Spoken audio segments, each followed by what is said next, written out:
ఆహ్వానిస్తున్నాము. చెరువు మీకు వందలు సమర్పిస్తున్నాను. తీతుపత్రిక 2వ అధ్యాయంలో 11వ వచనం మీకు తెలిసినట్టు, ఏలయనగా సమస్త మనుషులకు రక్షణకరమైన దేవుని కృప ప్రత్యక్షమై. దేవుని కృప సమస్త మనుషులకు రక్షణకరమైనది. దేవుడు తన కృపను ప్రసాదించిన ఉద్దేశము మనుషులందరూ రక్షించబడాలని. మనుషులందరూ రక్షించబడాలని దేవుని ఉద్దేశమైన మనుషులు అందరూ రక్షించబడాలనే కోరిక వారికి కలిగి ఉండాల్సిన అవసరం ఉంది. దేవుని ఉద్దేశంతో నరుడు ఏకీభవించకపోతే ప్రత్యక్షమైన కృప వలన మనుషులు మేలు పొందటానికి అవకాశం ఉండదు.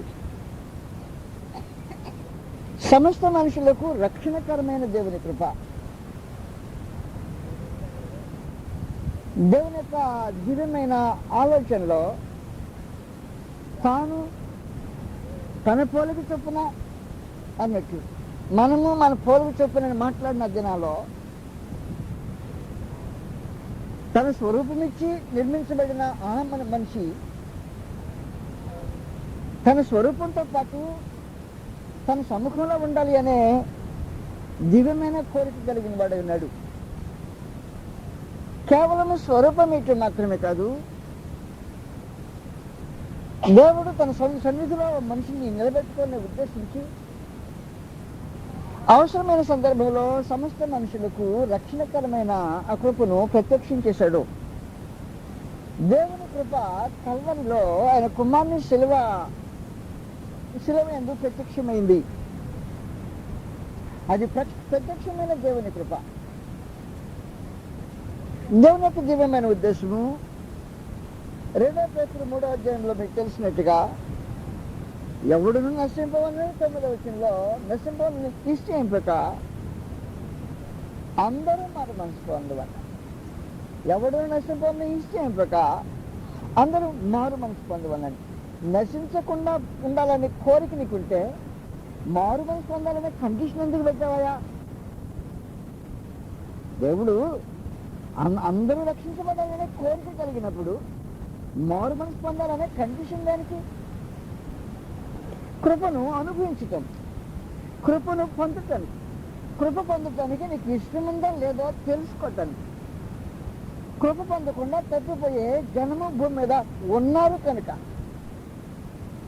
కృపను పొందటానికి మనుషుడు తను తాను పాత్రలుగా చేసుకోవాల్సిన అవసరం ఉంది. మహోన్నతుల దేవుడు పక్షపాతం లేకుండా ప్రతి వానికి అనుభవించిన ఈ కృపను ప్రతి మనుషుడు సద్వినియోగం చేసుకోవాల్సిన అవసరము ఉండనే ఉండింది. హెబ్రీయులకు రాసిన పత్రికలో 12వ అధ్యాయము కృప నుండి తొలగిపోయే, కృపను పొందకుండా తప్పిపోయే జనాన్ని గురించి మాట్లాడాడు. హెబ్రీయులకు 12వ అధ్యాయం 14వ వచనం మీకు, అందరితో సమాధానమును పరిశుద్ధతయు కలిగి ఉండుటకు ప్రయత్నించండి. పరిశుద్ధత లేకుండా ఎవడనూ ప్రభువును చూడడు. కండిషన్ అదే. వాస్తవమైన సంగతి ఏమంటే పరిశుద్ధత లేకుండా ఎవడునూ ప్రభువును చూడడు. పరిశుద్ధత అనేది దేవుని చూడటానికి ప్రీ కండిషన్, అంటే ముందుగా వేయబడిన పరిస్థితి. దేవుని మనిషిని చూడాలి, పరిశుద్ధత కలిగి ఉండాలి. అందరితో సమాధానమును పరిశుద్ధత కలిగించకు ప్రయాసపడి అన్న తర్వాత పరిశుద్ధత లేకుండా ఎవడును ప్రభువును చూడడు అని. ఈ పరిశుద్ధత లేకుండా చూసే అవకాశం లేని కారణాన పరిశుద్ధత లేని వారు కృపను పొందకుండా తప్పిపోయే అవకాశం ఉందని మాట్లాడుతున్నాడు. ఇప్పుడు 15వ వచనం చూస్తేనే, మీలో ఎవడైనాను దేవుని కృపను పొందకుండా తప్పిపోవనేమో అని. సమస్త మనుషులకు రక్షణకరమైన దేవుని కృప ప్రత్యక్షమైన తర్వాత దేవుడు ప్రతి వారిని రక్షించబడాలని కోరిక, గాఢమైన కోరిక కలిగిన తర్వాత కృపను పొందకుండా తప్పిపోయేవారు ఎవరో దౌర్భాగ్యులు చేరి వచ్చిన మనలో ఎవరు ఈ దౌర్భాగ్యుల జాబితా లేకుండా ఉండాలి అనేది దేవుని యొక్క ఉద్దేశం. మనం మాత్రమే కాదు, లోకంలో ఎవడూ ఈ కృప పొందకుండా తప్పిపోయే పోవాలని ఆయన కోరచల్లా. కనుక ప్రత్యేకించి చెప్పాడు, మీలో ఎవడైనా దేవుని కృపను పొందకుండా తప్పిపోవునేమో అని. మనుషులు దేవుని కృపను పొందకుండా తప్పిపోయే వారి లక్షణం ఎలాగుంటుంది, వారి స్వభావం ఎలాగుంటుంది, దేవుని కృప పొందకుండా తొలగిపోయే వారి మనుషుల యొక్క బుద్ధి ఎలాగుంటుందో జాగ్రత్తగా మన గ్రంథంలోంచి ఆలోచించాల్సిన అవసరం ఉంది. ఫిబ్రవరి రాసిన పత్రిక 3వ అధ్యాయంలో దేవుని కృపను పొందకుండా తప్పిపోయే జనం యొక్క స్వభావాన్ని గురించి మాట్లాడాడు. దేవుని కృపను పొందటానికి మనుషులు దేవుని మనసును ఆలోచించాలి, దేవుని మార్గాన్ని ఆలోచించాలి, దేవుని యొక్క సంకల్పాన్ని ఆలోచించాలి. 3వ అధ్యాయము 9వ వచనం నుండి లేదు 8వ వచనం చదువుతాం. నేడు మీరు ఆయన శబ్దము విని ఎడల అరణ్యంలో శోధన దినమందు కోపము పుట్టించినప్పుడు వారి వలె మీ హృదయములను కఠినపరచుకొనకుడి. హృదయాన్ని కఠినపరుచుకునేవాడు కృప నుండి తొలగిపోయే అపాయకరమైన పరిస్థితి ఉంది. తమ హృదయాల్లో దేవుని కృపకు చోటివ్వని, దేవుని మాటకు చోటివ్వని, దేవుని ఏర్పాటుకు చోటివ్వని, దేవుని సంకల్పాన్ని లక్ష్య పెట్టుని. దేవునికని ఒక ప్రత్యేకమైన ఏర్పాటు ఉంది, దాన్ని లక్ష్య పెట్టిన ప్రతివాడు. అందువల్ల మీ హృదయము కఠినపరచుకోనకుండా జాగ్రత్తగా ఉండదు అని. అప్పుడు ప్రత్యేకించి ఇశ్రాయేలు యొక్క అనుభవాన్ని మాట్లాడాడు. 40 సంవత్సరములు నా కార్యములు చూచి మీ పితరులను పరీక్షించి శోధించిరి, కావున నేను ఆ తరమ వారి వలన విసిగి వీరెల్లప్పుడూ తమ హృదయాలోచనలో తప్పిపోతున్నారు. నా మార్గం తెలుసుకుంటే దేవుని మార్గమును తెలుసుకోలేని వాడు దేవుని కృపను పొందలేడు అన్నమాట. దేవుడు తన కృపను అనుగ్రహించడానికి ప్రత్యేకమైన ఒక మార్గాన్ని ఏర్పాటు చేశాడు. ఆ మార్గంలో మనుషులు దేవుని కృప పొందేదానికి అవకాశం ఉంది. దాని రూప మార్గంలో కాకుండా మరొక రూపంగా దేవుని కృపను పొందాలని ఆలోచించేసేవాడు కృప పొందకుండా తప్పిపోతుంది. అందువల్ల ఆయన మార్గం తెలుసుకుంటే ఆయన కృపను అనుభవించేదానికి అవకాశం ఉంటుంది. కానీ దేవుని మార్గాన్ని తెలుసుకోలేని మనుషులు ఆ కృప అనుభవించడానికి అవకాశం లేదు అని చెప్పి వీరెల్లప్పుడూ తమ హృదయాలోచనలో తప్పిపోయారు. వారి హృదయాలు వేరుగా ఆలోచన చేస్తున్నారు. మార్గాల్లో నిలవటానికి అవకాశం లేకుండా.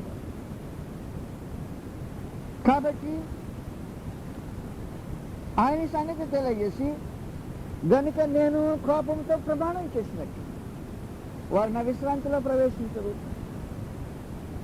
కృపను పొందలేని వాడు ఆయన విశ్రాంతిలో ప్రవేశించలేదు. దేవుని విశ్రాంతిలో ప్రవేశించడానికి మనుషులు కృప పొందాల్సిన అవసరం. దేవుని విశ్రాంతి శాశ్వతమైన జీవం. దేవుని విశ్రాంతి ఆయనతో పాటు యుగములు జీవించే ఏర్పాటు. వీరెల్లప్పుడు తమ హృదయాలు తప్పిపోయే మనిషి నా మార్గాన్ని తెలుసుకోలేదు. కాబట్టి ఇక ఏం చేసేది అని మహాదేవుడు ఎవడు నశించాలని ఇష్టంపకపోయినా కొంత గురించి తీర్మానం చేసినప్పుడు వీరు మాత్రం విశ్రాంతిలో ప్రవేశించరు అని. ఆ ప్రవేశించిన వెరైటీ రోమీయులకు రాసిన పత్రిక 10వ అధ్యాయంలో ఏడుస్తూ ప్రక్కనే అపోస్తలుడైన పౌలు భక్తి కలిగిన వారు అంటున్న తన స్వజనాన్ని గురించి మాట్లాడుతూ సమాచారం తెలియజేస్తున్నాడు. రోమీయులకు రాసిన పత్రిక 10వ అధ్యాయంలో సంగతులు రాయబడున్నాయి. సహోదరులారా, మొదటి ఇశ్రాయేలు రక్షణ పొందవలని నా హృదయాభిలాష, నా హృదయము అభిలాష పడుతూ ఉంది. నా హృదయ వాంఛ అది. నా స్వజనము నేను వారికి సంబంధించిన మనిషి. ఇశ్రాయేలు రక్షించబడాలి అనేది నా హృదయం యొక్క అభిలాష.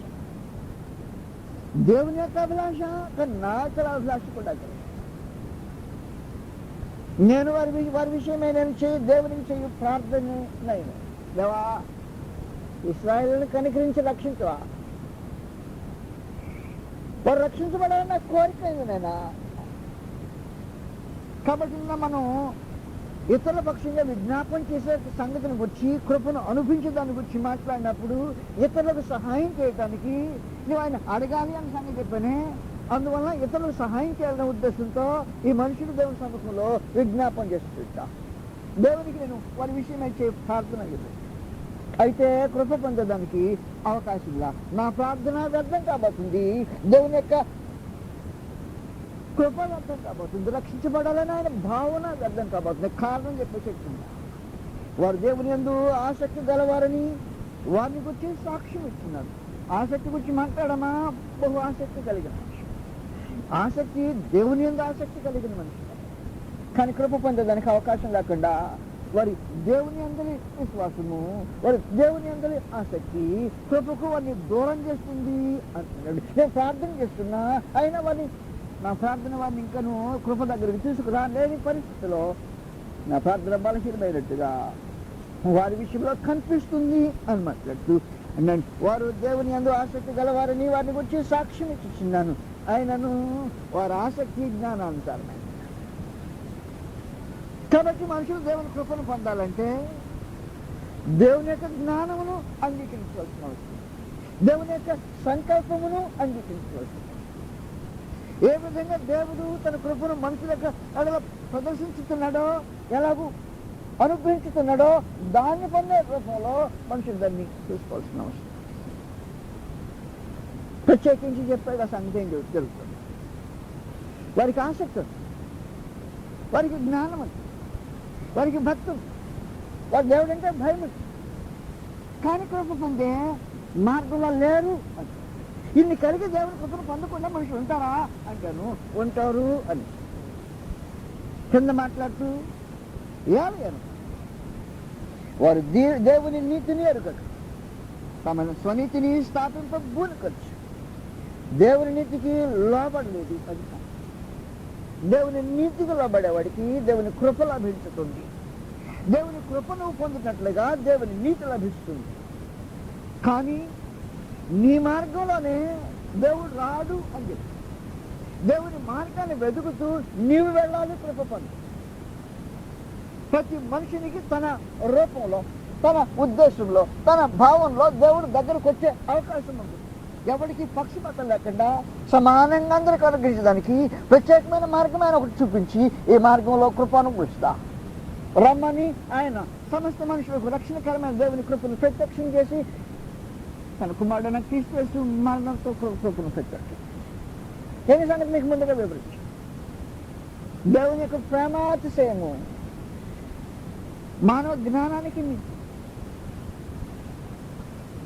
ఎవడైనా ప్రేమించిన వాడిని ప్రేమిస్తాడా? పర్వాలేదు. ఒకవేళ ద్వేషించిన వాడిని కూడా ప్రేమించగలడా? అంతవరకు పర్వాలేదు. కానీ ఇదే ద్వేషించిన వారిని ప్రేమించటం కాదు, ద్వేషించిన వారి కొరకు, సామాన్యులైన వారి కొరకు, హీనమైన శత్రువుల కొరకు. ఇది ద్వేషం కాదు, శత్రుత్వం. ద్వేషము సామాన్యమైనది, శత్రుత్వము ఘోరమైనది. శత్రువులమై ఉండగా దేవుడు తన కుమారుని యొక్క మరణము ద్వారా తనతో సమాధానపరుచుకోవాలి అని ఉద్దేశం. ఏమి అంటాను, అది నా కృప యొక్క విశేషము అని. ఇది లభించింది క్రీస్తు యేసునందు. కనుక వాస్తవానికి దేవుని కృప మహదైశ్వర్యము శత్రువుల కొరకు విధేయుడైన కుమారుడు, శత్రువుల కొరకు తను ఆనందింపజేసిన కుమారుని బలి చేయటం అనేది ఊహాతీతమైన సంగతి. అలాగూ దేవుని యొక్క కృప ప్రత్యక్షమైంది. ఆ నరుల కొరకు, ఆ యోగ్యుల కొరకు, దాన్ని పొందడానికి తగిన వారి కొరకు కుమారుని బలి చేసి కృపను ఉంచి ఆహ్వానిస్తున్నాడు. నీ మార్గంలో దేవుడిని దగ్గరికి రావాలా? అలా కావాలనుకుంటే భూమి మీద ఉన్న మనుషులందరికీ తలా ఒక్కడికి తల ఒక ఆలోచన, తలా ఒక్కడికి తల ఒక ఉద్దేశము, తలా ఒకటి తల ఒక తలంపు ఉంటే మహోన్నతులకు దేవుడు తన కార్యాన్ని వీరందరికీ అలా పంచిపెట్టకపోతున్నాడు. అందువల్ల ఆయన ఏం చేసిందంటే అందరూ కలిసి నా మార్గానికి రండి, ఒకే మార్గంలో కృప అనుభవిస్తాను అని ఆయన తెలియజేసి ఆ మార్గమందు క్రీస్తు యేసు తన నీతి అనుభవించడానికి ఉద్దేశించితే మనుషుడు దేవుని నీతిని కాకుండా తన నీతిని, తన ఆసక్తితో, ఇశ్రాయేలు తమ భక్తితో, ఇశ్రాయేలు తమకుండే తీర్మానంతో, త్యాగంతో, కానీ వాడు నా మార్గమును ఎరగలేదు. దేవుని కృపను మనుషుడు పొందకుండా పోవటానికి ఆయన మార్గంలో కాకుండా తమ మార్గంలో పొందాలని ఆలోచన చేసే ప్రతి ఒక్కడు ఆ కృపను పొందలేడు. కాబట్టి కృపను పొందలేని మనుషుని గురించి జాగ్రత్తగా ఆలోచించారు. నీకు ఆసక్తి లేదని చెప్పలే ఆయన, భక్తి లేదని చెప్పలే ఆయన, కానీ అది నీ మార్గము అంటే నేను ప్రార్థన చేస్తున్నా కానీ లాభం ఏముంది అంటే, రక్షించాలని ఆయనకు ఆలోచన ఉంది, లాభం ఏమో ఉంది అంటే. మార్గాలు వేరైనప్పుడు అవి కలుసుకోకుండా దానికే వెళ్ళినప్పుడు కృప పొందే మార్గం ఒకటి ఉంటే మనుషుడు తన నీతిని స్థాపించడానికి పూనుకొని దేవుని నీతిని అంగీకరించలేదు. కృప పొందటానికి మనుషుడు దేవుని నీతిని అనుసరించడం చాలా ప్రాముఖ్యంగా అవసరం. అందువల్ల ఆయన ఏమన్నాడంటే, వారు తమ హృదయాలోచనలో తప్పిపోయే మనుషుడు. నీ హృదయాలోచన దేవుని హృదయాలోచనతో ఏకీభావం కాకపోతే కృప పొందేదానికి అవకాశం లేదు అని. మీలో ఎవడైనా దేవుని కృపను పొందకుండా తప్పిపోవనేమో అని. దేవుని కృపను పొందకుండా తప్పిపోయే మరొక విశేషమైన సంగతి ఉంది. అది నీకు అనుగ్రహించబడిన సమయాన్ని వ్యర్థం చేయటం. మనుషులకు అనుగ్రహించబడిన సమయం వ్యర్థమైంది అనుకో, అనుగ్రహించబడిన సమయంలోనే కృప అనుగ్రహించబడతాం. కృప లభించే సమయంలోనే నువ్వు దాన్ని వెతకాల్సిన అలా కాకుండా నువ్వు మరొక సమయంలో దాన్ని వెతకడానికి ఆలోచన చేస్తే అది కృప లభించే సమయం కాదు అని. దొరికేటప్పుడు దాన్ని పొందాలి, దొరికేటప్పుడు పొందడానికి ప్రయత్నం చేస్తే కుదిరేది కాదు. చెప్పేసాడు మహాదేవుడు, పలానప్పుడు నీకు ఇది దొరుకుతుంది, లభిస్తుంది అన్నాడు అనుకో. చిన్న ఉదాహరణ మీకు ఇశ్రాయేలు అరణ్య ప్రదేశంలో వారు మన్నాను పోగు చేసుకోవాలి. ఆయన చెప్పినట్టు పోగు చేసుకోవాలి. హెచ్చుగా కూర్చుకోకూడదు, తక్కువగా. ఒకవేళ తక్కువ కూర్చుంటే మొత్తానికి సమానం చేస్తాడు, కానీ ఎక్కువగా కూర్చుకుంటే తంట. కానీ ఫలానా రోజున మన్నా దొరకదు అన్నాడు. అది దొరకని సమయంలో నువ్వు వెతికితే అది దొరకదు. అందుకనే ఆయన ముందుగానే తెలియదు, యెహోవా మీకు దొరుకు కాలమున. ఆ దొరికే సమయం ఉంది, ఆ సమయం నీకు తెలియాల్సిన అవసరం. యెషయా గ్రంథం మీకు తెలిసినట్టుగా కృపను అనుగ్రహించే దేవుడు దొరికే కాలంలో అనుగ్రహించడానికి ఉద్దేశం. దొరికే కాలంలో మనుషులు దాన్ని వెతకాల్సిన అవసరం ఉంది అని. అలా కాకుండా మనుషుడు దొరకనప్పుడు ప్రయాసపడితే ఏం జరుగుతుందో గ్రంథంలో తర్వాత మనం ఆలోచించేవాడు. 55వ అధ్యాయము ప్రత్యేకించి సంగతి తెలియజేశాడు. 6వ వచనంలో యెహోవా మీకు దొరుకు కాలమందు ఆయన దొరికే కాలం ఒకటి ఉంది అన్నమాట. అయితే దొరికే కాలం ఉంటే దొరకని కాలం ఉంది అని అర్థం. దానికి అర్థం వేరే చెప్పక్కర్లా. దొరుకు కాలమందు అంటే దొరకని కాలం ఉంది. యెహోవా మీకు దొరుకు కాలమందు ఆయన వెతుకుడి, ఆయన సమీపంగా ఉండగా ఆయన వెతుకుతారు. కనుక దొరికే కాలం ఒకటి ఉంది. ఆ దొరికే కాలంలో మనుషులు ఎలాగూ వెతకాలో చెప్పారు. భక్తిహీనులు తమ మార్గాన్ని విడిచిపెట్టి వెతకాలి. నీ మార్గంలో దొరకడం చెప్పాను కదా, అదన్నమాట ఇప్పుడు తెలియజేసే సమాచారం. భక్తిహీనులు తమ మార్గములను విడువవలను, దుష్టులు తమ తలంపులను మారవాలి. మారు మనసుకు ఫౌండేషన్ వేశాడు, అక్కడ మారు మనసుకు పునాదులు కట్టాడు. యెహోవా దొరికే కాలం కావాలంటే నీ పునాదులు మారు మనసుకు సంబంధించిన పునాదులు. ఒక మనుషుడు తన ఉద్దేశంతో వెతకడానికి ప్రయత్నం చేస్తే దొరకడం చెప్పడానికి హేతువది. భక్తిహీనులు తమ మార్గములను విడవాలి, దుష్టులు తమ తలంపులను మాట. మనుషులు మారు మనసు పడ్డారు. దేవుడు దొరకాలి, నీకు కృప లభించాలి, నువ్వు మారు మనసు పడ్డావు. హృదయం కఠినం చేసుకునేవాడు మారు మనసు పొందడానికి అవకాశం ఎక్కడి నుంచి వస్తుంది? మనుషుడు ఎలాగో తన మార్గంలో దేవుని కనుగొనడానికి అవకాశం ఉంది? ఖచ్చితంగా నో ఛాన్స్. అందువల్ల దేవుడు దొరికే సమయం ఉంది, అందువల్ల కృప పొందే సమయం కూడా ఉంది. ఇక్కడ ప్రత్యేకించి మీలో ఎవడైనా దేవుని కృపను పొందకుండా తప్పిపోవునేమో అని అన్న సందర్భంలో ఆ సమయాన్ని పోగొట్టుకున్న ఒక వ్యక్తిని ఉదాహరణగా చూపించాడు. దొరికే కాలంలో వెతకాలి అంటానికి ఆ సంగతిని ఉదాహరించాడు. ఏసావును జ్ఞాపకం చేశాడు, చరిత్రను బయటికి తిప్పేశాడు. గతంలో జరిగిన సంగతి మళ్ళా నీ జీవిత విషయంలో జరగకుండా ఉండాలి అని ఆయన హెచ్చరిక చేశాడు.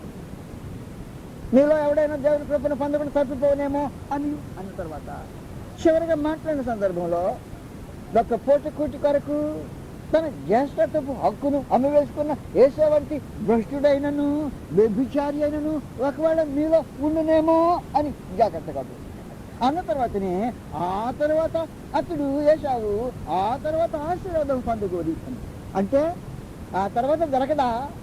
ఎప్పుడంటే అప్పుడు లభించదా? ఎప్పుడంటే అప్పుడు దాన్ని కనుగొనడానికి అవకాశం లేదా అంటేను కృప ఎప్పుడంటే అప్పుడు దొరికే అవకాశం లేదు అని.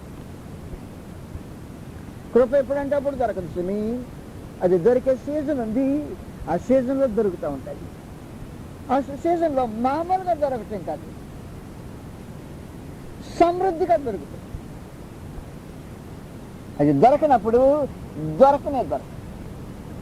అలాంటిది దేవుని కృప ఎక్కువ ఎత్తాడు. ఆ తర్వాత ఆశీర్వాదము పొందగొరి ఆ ముందు పొందొచ్చు అన్నమాట.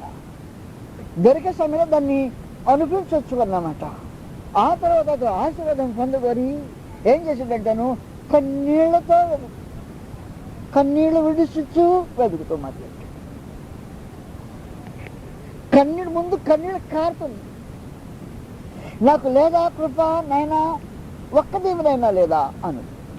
దానికోసం కన్నీళ్ళు కార్చి అయిపోయినాక ఏది లేదా, కనీసం ఇంక ఏది లేదా నాయనా, కృప లేదు రేఖ మీదట శాపం ఉంది అన్నట్ట. ఆ ఏడ్పు ఘోరమైన ఏడ్పు ఉన్నది, భయంకరమైన ఏడ్పు.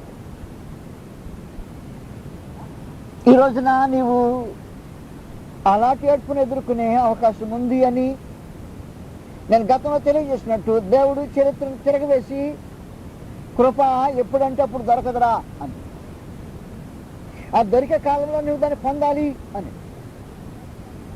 ఏసావా మీకు దానికి ప్రత్యేకమైన ఉదాహరణ. వెతికాడు పాపము, దొరికే సమయంలో వెతకలేదు. కన్నీళ్లు కార్చాడు వెతకటానికి, అయినా దొరకలేదు. శ్రద్ధతో వెతికాడు అన్నాడు, ఆయన మూడు ప్రత్యేకమైన అతను వెతకటం గురించి మూడు ప్రత్యేకమైన సంగతులు. అతడు వెతికాడు కానీ ఆ సమయంలో వెతికాడు, సమయం కాని టైంలో వెతికాడు మొదటి సమయం. రెండు, సమయం కానప్పుడు కన్నులు ఖర్చు వెతికాడు. ఆ తర్వాత సమయం కానప్పుడు శ్రద్ధతో వెతికాడు. అయినా అక్కడ రాబడిన సమాచారం ఏమంటే విసర్జించబడినవాడు. లేదురా బాబు పో అనలేదు. విసర్జన అంటే మామూలు సంగతి కాదు. విసర్జన అనే మాటకి మీకు బాగా తెలిసిన అర్థమే మళ్ళా దాన్ని అంగీకరించును వదిలిపెడితే అన్నమాట. ఉదయం విసర్జించావా, మళ్ళీ దాన్ని ఇష్టపడు అన్నమాట. అలాగూ విసర్జించబడతావు. విసర్జన నువ్వు చేస్తే అలాంటిదో కృపను పొందకుండా తప్పిపోయేవాడు, ఆ సమయాన్ని ఉపయోగించుకునేవాడు, మళ్ళీ కావాలని కోరితే నీ గతి విసర్జన గతి లాంటి గతి. దానికి సమయం ఉంది, గుర్తుపెట్టుకో. ఆ సమయం పోతే దొరకదు, వెతికినా అనవసరం. అది సంగతి తెలియజేశాడు.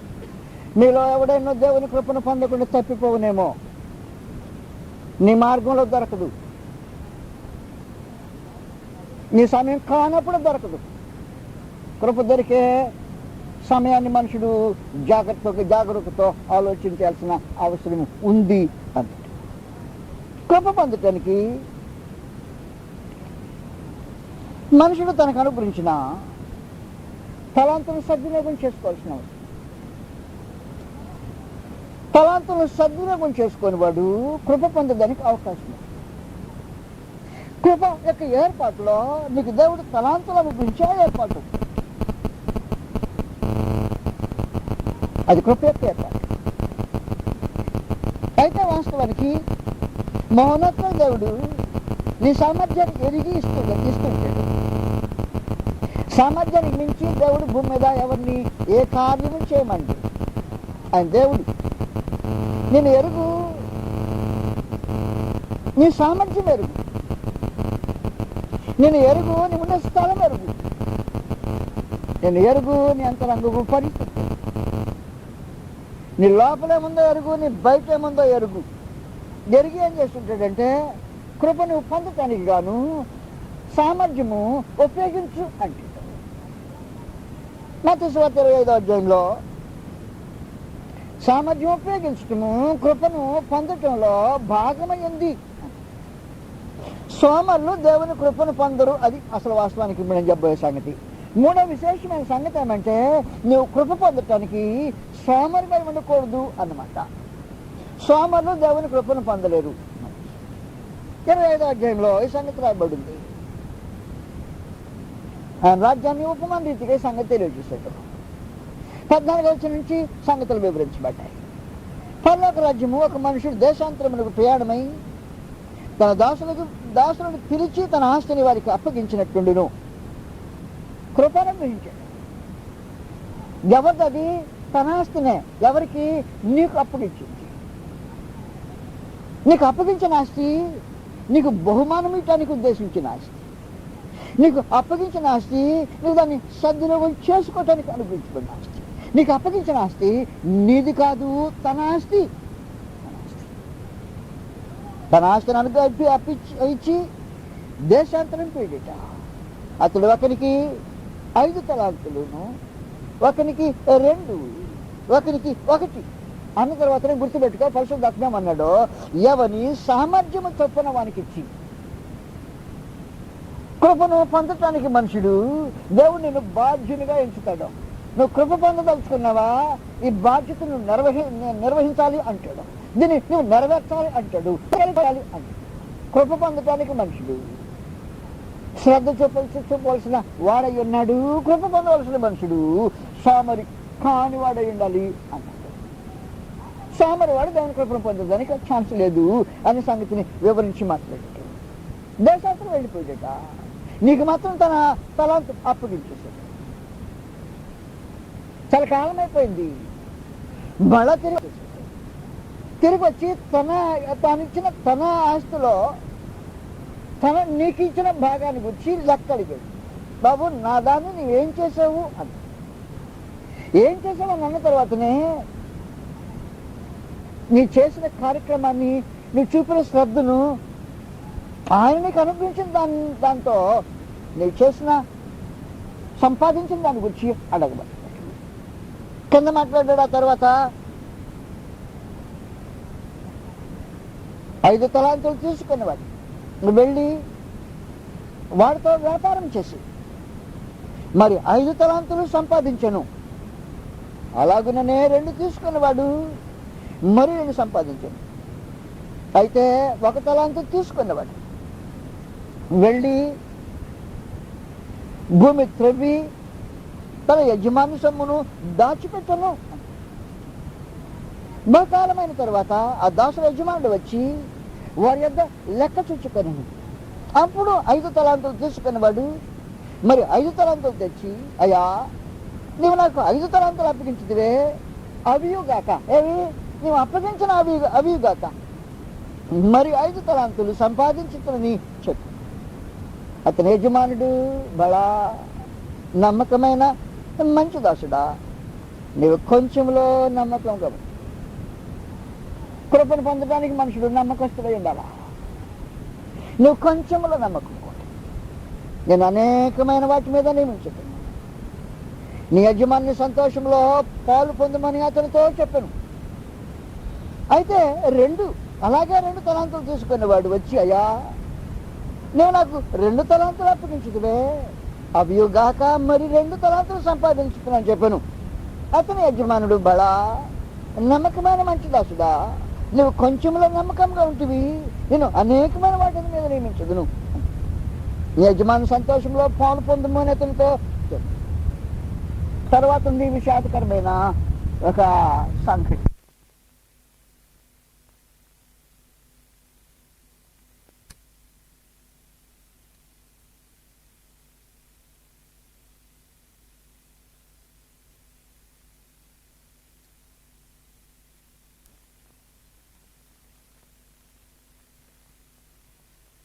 మరియు పనికి ఆ దాసుని, వాడు సోమరి వాడు, నన్ను అన్యాయస్తుడిగా ఎంచిన వాడు, పనికి మండివాడు, కృప పొందడానికి వీలు లేనివాడు, సోమరి అయినా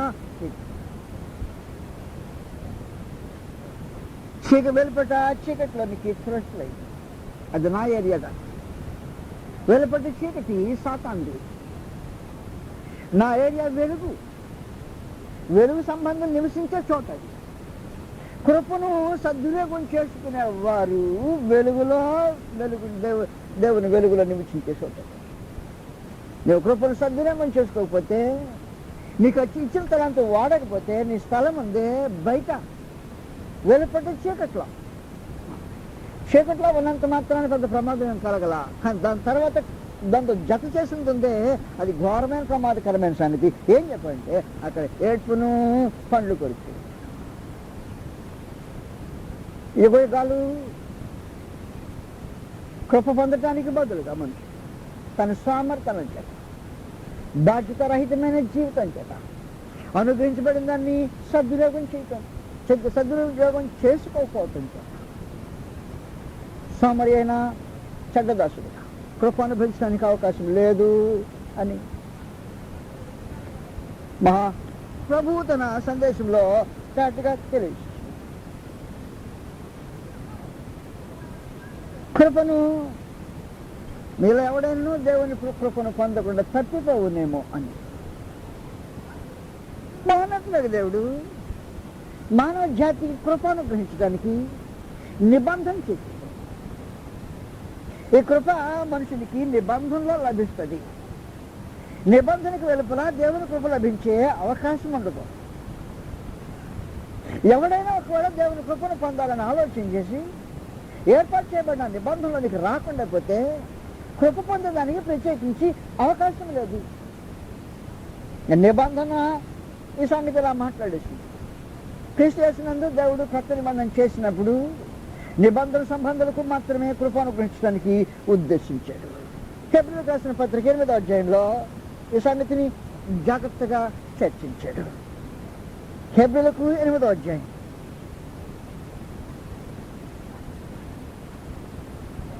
కొత్త నిబంధనతో ఆయన కృపను స్థాపించాడు. 10వ వచనంలో ఆ దినములైన తర్వాత ఇశ్రాయేలు ఇంటి వారితో నేను చేయబో నిబంధన ఏదనగా వారి మనసులో నా ధర్మ విధులు ఉంచదను, వారి హృదయముల మీద వాటిని ఆయుధను. నేను వారికి దేవుడిని ఎందును, వారు నాకు ప్రజల ఎందును. చాలా సన్నిహితమైన దగ్గర మాటలు మాట్లాడు. నేను ఎవరికి దేవుడిని ఏంటానో దేవుడు కోరుకున్నాడు. ఆ కృపలో జరిగే కార్యక్రమం. దేవుడు నీకు దేవుడా, నిబంధనలో దేవుడు ఇచ్చాడు. నీవు దేవుని ప్రజవా, నిబంధనలోనే దేవుని ప్రజవై ఉంటావు. దేవుని నిబంధనకు బయట ఆయన కృప చూపించే ఏర్పాటు లేదు. నువ్వు ఆయన ప్రజ ఉండటానికి అవకాశం లేదు.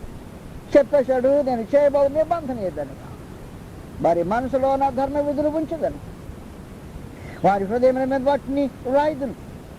నేను వారికి దేవుడనై ఉందును, వారు నాకు ప్రజలై ఉందును. వారిలో ప్రభువుని తెలుసుకోండి అని ఎవడును ప్రభువుని తెలుసుకోండి. తన పట్టణస్థునికైనా తన సహోదరునికైనా ఉపదేశం చేయడు. వారిలో చిన్నది మొదలుకొని పెద్దల వరకు అందరూ నన్ను తెలుసుకుందరు. నేను కృప గురించి మాట్లాడుతున్నాడు. నేను వారి దోషముల విషయమై దయ కలిగి వారి పాపములను ఇక ఎన్నడూను జ్ఞాపకం చేసుకోను. అందుకంటే నువ్వు ఏ కృపను ఎదురు చూస్తున్నావో నాకు తెలియదు. దేవుని కృప యొక్క సారాంశమే దేవుడు నీకు దేవుడైంది. కృప యొక్క సారాంశము నీవు దేవుని ప్రజవైందిట. కృప యొక్క సారాంశము ఆయన నీ పాపముల దయ కలిగి వాటిని ఎన్నడూ జ్ఞాపకం చేసుకుండా ఉండుట. అది కృప యొక్క సారాంశమే. ఒకవేళ నీవు దేవుని కృపను అలాగూ ఆలోచించలేదనుకో, ఆ కృప నీ పాపాల క్షమాపణ నిమిత్తం, ఆ కృప దేవుడు నీకు తోడై దేవుడై ఉండేదాన్ని దగ్గరకు వస్తాడు. ఇంకా దేవుడు తన కృపను నిబంధనలో క్రీస్తు శరీరమైన సంఘంలో మాత్రమే అనుగ్రహించడానికి ఉద్దేశించాడు. దానికి వెలుపట దేవుడు మనుషుడు దేవుడి కృపను పొందే అవకాశం లేదు అని ఖండితంగా తెలియజేశాడు. 2 కొరింథీ పత్రిక 5వ అధ్యాయంలో 6వ సంగతి మాట్లాడబడింది. 2 కొరింథీ 6వ అధ్యాయంలో ఈ సంగతి ఆయన వివరించాడు. కృపను పొందే స్థలాన్ని సూచించాడు. విధానము నిబంధన అన్నాడు, స్థలము క్రీస్తు శరీరమైన సంఘం అన్నాడు. అందువల్ల ప్రత్యేకించి ఈ సంగతి మాట్లాడి ఆయన అన్నాడు 16వ వచనం నుండి, దేవుని ఆలయమునకు విగ్రహములతో ఏమి పొందిక, మనము జీవగల దేవుని ఆలయమైన. దేవుడు మనలో నివసించడము కృపతో జరిగే కార్యక్రమము. అందుకు దేవుడు ఇలాగూ సెలవిచ్చినాడు, నేను వారిలో నివసించి సంచరించను. దైవ మానవులకు కలిగే సంబంధ బాంధవ్యాల్లో దేవుడు వారిలో నివసించి సంచరించు. నెక్స్ట్, నేను వారి దేవుడినై, వారు నాకు ప్రజలయ్యుంటారు. కావున మీరు వారిలో నుండి కృప లేని స్థలంలో నుండి బయలు వెళ్ళి కృప కలిగిన స్థలంలోకి వచ్చి ప్రత్యేకంగా ఉండు. కాబట్టి కృప కలిగిన స్థలాన్ని, కృప లేని స్థలాన్ని వేరు చేసి విడగొట్టేసి ఇది కృప కలిగిన స్థలం, ఇది ఇక్కడ మనుషులు కృప పొందే స్థలము అని సూచించి ఇక్కడ దేవుని కృప లభిస్తుంది అని. కావున మీరు వారిలోంచి బయలు వెళ్ళి ప్రత్యేకంగా ఉంటుంది, అపవిత్రమైన దాన్ని ముట్టకుడి అని ప్రభువు చెప్పుచున్నాడు. మరియు నేను మిమ్మల్ని చేర్చుకుంది.